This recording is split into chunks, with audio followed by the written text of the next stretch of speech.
un tournant diplomatique majeur. Pour mieux comprendre les enjeux de cet accord, les conditions de sa mise en œuvre et la vision du gouvernement congolais pour la paix durable, nous recevons Madame Thérèse Kaikwamba-Wagner, ministre d'État et ministre des Affaires étrangères de la République démocratique du Congo. Madame la ministre, bonsoir. Bonsoir. Et merci d'accorder cette entrevue exclusive à la radio-télévision nationale congolaise. Merci à vous. Avec toute votre équipe, on peut dire que vous avez été diplomatiquement décisive au sujet de la guerre d'agression que subit la République démocratique du Congo de la part du Rwanda. La résolution 2773 en est le prélude. Aujourd'hui, vous venez d'apposer votre signature sur l'accord de paix entre la République démocratique du Congo et le Rwanda, sous l'égide des États-Unis. Quels sont vos sentiments? Tout d'abord, un sentiment de gratitude pour la confiance que son Excellence, Monsieur le Président de la République, Monsieur Félix-Antoine Tshisekedi Tshilombo, a bien voulu placer en ma personne, mais aussi toute l'équipe qui m'a accompagnée et qui a contribué justement aux efforts qui ont culminé aujourd'hui à la signature de cet accord. Mais en même temps, évidemment, en tant que membre du gouvernement, un sentiment d'une responsabilité profonde, vu la portée historique de cet accord et la responsabilité qui nous incombe à nous en tant que membres du gouvernement, en tant que représentants de la République démocratique du Congo, de nous assurer que cet accord va se traduire en une paix concrète et tangible pour des millions de nos concitoyens à l'est de la République démocratique du Congo. Cet accord devait être entériné ultérieurement par les chefs d'État des pays signataires. On connaît tout le poids que les États-Unis ont mis dans son aboutissement.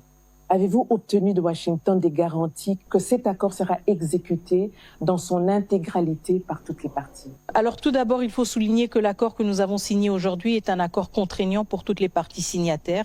Et ça, c'est quelque chose d'extrêmement important. Et évidemment, je ne sais pas si certains d'entre vous et des téléspectateurs ont eu l'occasion de suivre aussi la prise de parole du président Donald J. Trump aujourd'hui à la Maison-Blanche, qui lui-même a affirmé à 2 reprises que les États-Unis d'Amérique allaient tout faire pour s'assurer justement que cet accord soit respecté par toutes les parties prenantes. Donc je pense en effet que nous sommes dans une dynamique extrêmement constructive avec un partenaire qui est aussi déterminé que la République démocratique du Congo de voir cet accord se matérialiser et ce de manière rapide, de manière tangible et de manière durable. Justement, lors de la conférence de presse aujourd'hui au bureau Oval avec le président Trump, j'ai une question sur le désengagement qui a été posée durant cette conférence et c'est par rapport à la position du Rwanda. Pendant la conférence de presse du président Trump, le ministre rwandais des Affaires étrangères a semblé affirmer que le retrait des troupes rwandaises de la République démocratique du Congo est subordonné à la neutralisation des FDLR, on comprend les forces démocratiques de libération du Rwanda. Même si le président Trump a recadré la réponse du ministre rwandais, que dit l'accord à ce sujet? L'accord est très clair. Quand il s'agit de la question du désengagement des forces, l'accord se réfère au CONOPS, au concept d'opération, qui a 2 volets principaux dont l'exécution doit se faire de manière concomitante. Le premier volet, et ces 2 volets prennent en compte les préoccupations sécuritaires des 2 pays, de la République démocratique du Congo et du Rwanda. Le premier volet, c'est le désengagement des forces, à savoir les forces armées rwandaises qui sont sur le territoire congolais. Et le deuxième volet, la neutralisation des FDLR. Donc la préoccupation principale en termes de sécurité du Rwanda. Et l'accord est très clair là-dessus. Il parle justement du CONOPS comme la boussole, si vous voulez, pour ces questions de désengagement des forces et de neutralisation des FDLR. Et le CONOPS est un document extrêmement détaillé, justement, qui explique de manière très minutieuse comment procéder justement à ce désengagement des forces et à cette neutralisation et comment aussi en assurer la concomitance pour que les préoccupations des 2 pays soient prises en compte de manière continue, mais aussi de manière égale. Madame la ministre, beaucoup d'eau a coulé sur le pont avant la conclusion de cet accord. C'est d'ailleurs ici le lieu de féliciter justement l'engagement des États-Unis, mais aussi d'autres partenaires comme médiateurs dans cette crise entre la République démocratique du Congo et le Rwanda. On pense notamment au Qatar, à l'Angola et au Kenya, pour ne citer que ces pays. Cependant, certaines voix s'élèvent pour dénoncer une paix obtenue au prix du bradage des minerais stratégiques de la République démocratique du Congo au profit des États-Unis. Que répondez-vous à ce genre de propos? Alors, s'il y avait eu bradage, s'il s'agissait justement de vendre, comme certains le disent, nos ressources au prix de la paix, je pense que nous aurions commencé avec une séquence tout à fait différente. Nous aurions commencé justement à vendre. Mais ce n'est pas ce que nous avons fait aujourd'hui. Ce n'est pas ce que nous avons signé aujourd'hui. Aujourd'hui, nous avons signé un accord de paix dans lequel il n'y a aucune provision sur les questions économiques, sur les questions de minerais stratégiques. Et cet accord est très clair. Il prévoit justement la fondation pour un environnement propice dans lequel on peut aussi envisager un retour, si vous voulez, d'investisseurs, où on peut aussi envisager une économie plus dynamique. Mais nous sommes tous clairs dans notre compréhension du séquençage des choses. Nous ne pouvons pas penser à un contexte économique ou à la signature d'accords économiques sans pour autant tenir compte de la nécessité d'un retour de l'autorité de l'État, sans pour autant tenir compte de la nécessité d'un contrôle rétabli de toute notre intégrité territoriale. Et donc, à ceux qui pensent justement que cette paix a été obtenue justement à travers un bradage de nos ressources, je dis non, ce n'est pas le cas. L'accord se concentre sur la paix, il se concentre sur le rétablissement de l'autorité de l'État. Et il se concentre justement sur la création de conditions propices pour une économie dynamique, chose que nous souhaitons évidemment pour nos compatriotes à l'Est et pour tout le reste de la République démocratique du Congo. Et donc nous devons voir cela de manière séquentielle. Et la première séquence pour toute économie qui veut être prospère, c'est d'abord la paix. C'est d'abord l'autorité de l'État. Et c'est ce que cet accord établit et a pour objectif. Après, évidemment, on peut se pencher sur des questions d'investissement, sur des questions économiques qui ont tout à fait leur lieu d'être et qui ont tout à fait leur pertinence, étant donné qu'elles offrent aussi pour nos populations des opportunités d'emploi et des opportunités de participer de manière plus active à l'économie du pays. Excellence, l'opinion nationale congolaise et même internationale a beaucoup spéculé sur les retombées de cet accord. À quoi peut s'attendre véritablement la République démocratique du Congo à court et moyen terme? Alors, encore une fois, moi, je pense que nous venons à peine de signer cet accord il y a quelques heures.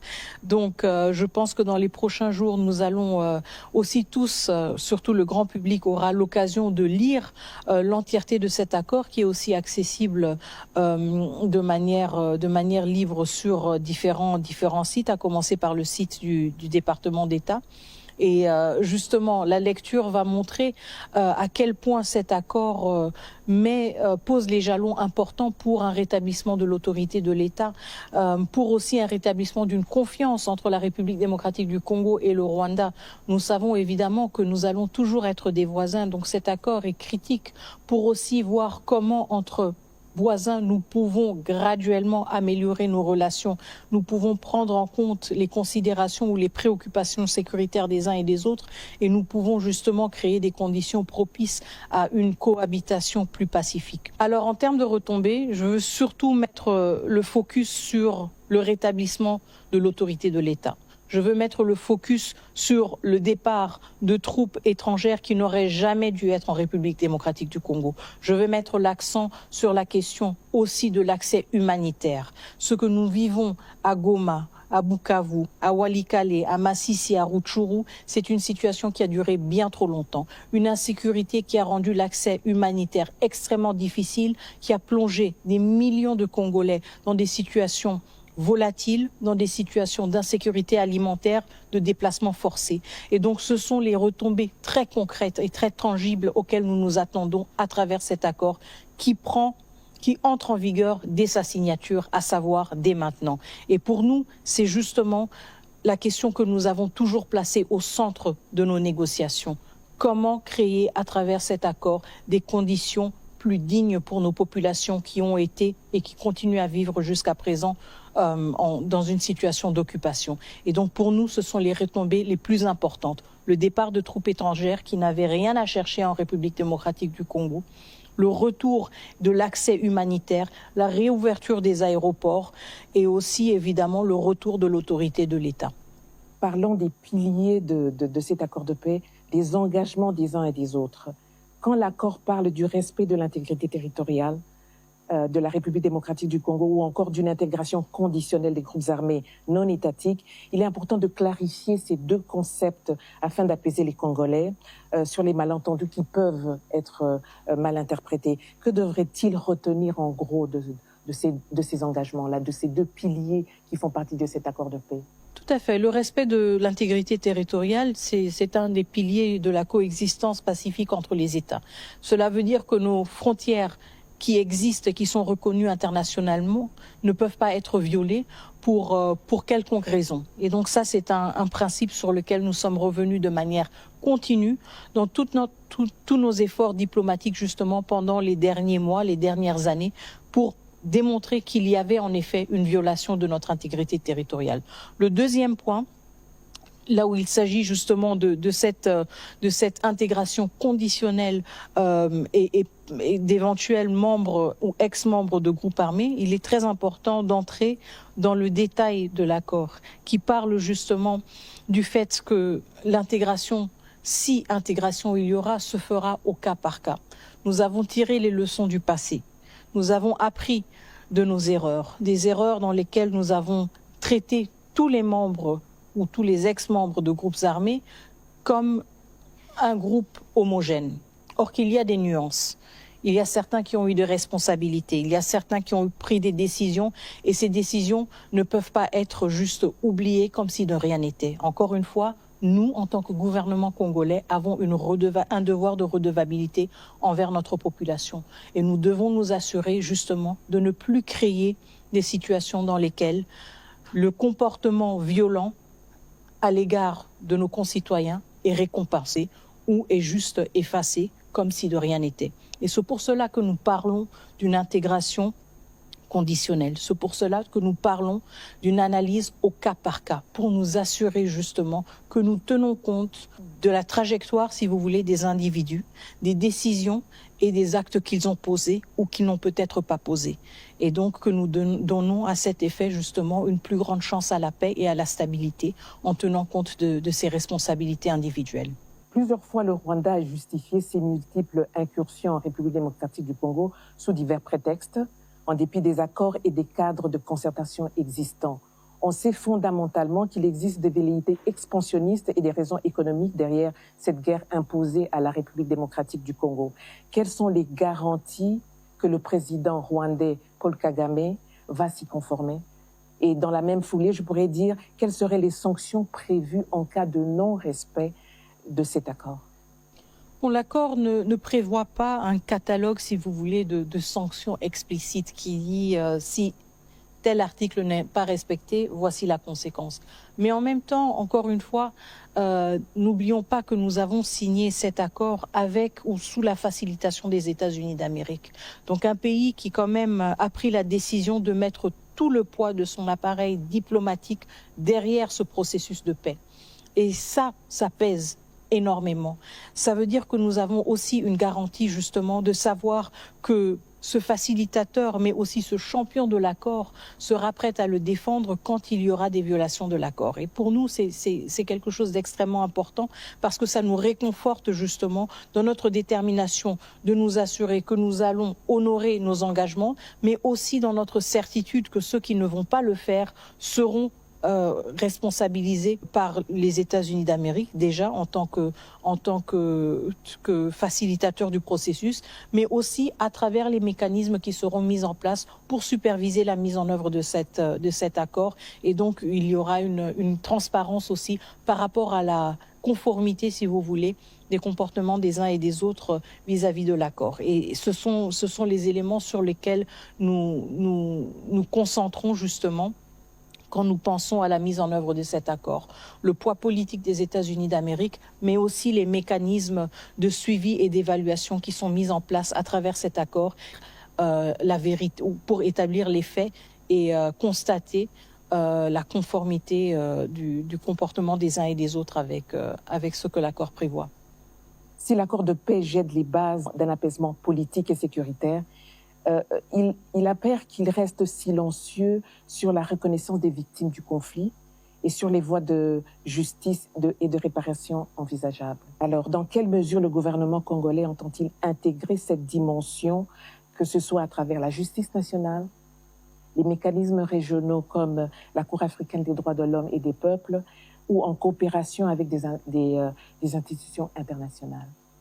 Alors, je pense que c'est une question tout à fait pertinente et vous savez, le président de la République a toujours été très clair sur la question de l'impunité, sur la question aussi de la réhabilitation de plusieurs victimes de guerre, y compris justement les plus récentes. Et donc, le gouvernement de la République démocratique du Congo est très conscient du fait que la question de l'impunité, la question des survivants et survivantes doit être aussi au cœur de toute reconstruction, de toute réhabilitation de nos communautés qui ont été meurtries par ces années de conflit.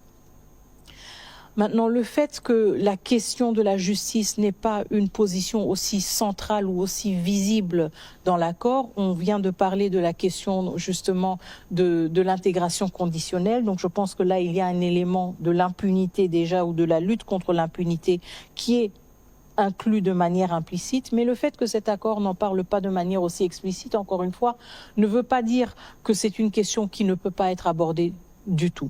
Et donc, vous l'avez évoqué par rapport à la Cour africaine des droits de l'homme et des peuples.